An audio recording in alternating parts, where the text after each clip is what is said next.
வயநாடு தொகுதி வேட்பாளரும் காங்கிரஸ் மூத்த தலைவருமான ராகுல் காந்தி பரப்புரை மேற்கொண்டு வருகிறார். அதனை பார்க்கலாம்.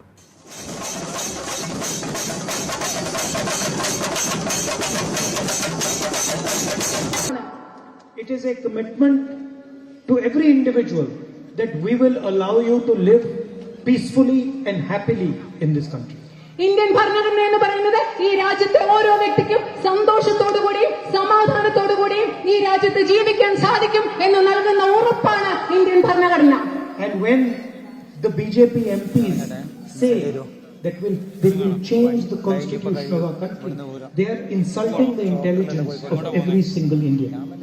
BJP എംപിമാർ ഇന്ത്യയുടെ ഭരണഘടനയെ മാറ്റുമെന്ന് പറയുമ്പോൾ അവർ ഓരോ ഇന്ത്യയിലെ ഓരോ പൗരന്റെയും ബുദ്ധിയെ അപമാനിക്കുകയാണ് ചെയ്യുന്നത്.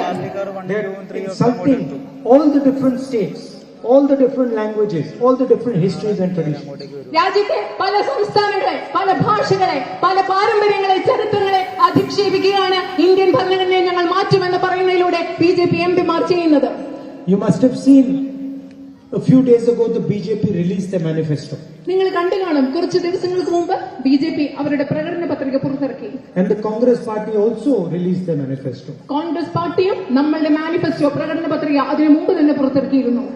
If you look, the Congress party's manifesto is a manifesto of the people of India.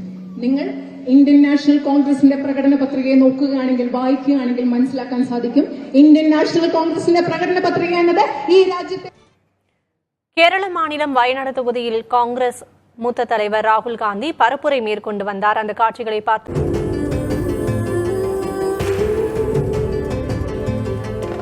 வெண்மையின் அடையாளம் உலாமா லுங்கீஸ், வெஸ்ட்ஸ் அண்ட் பிரீவ்ஸ்.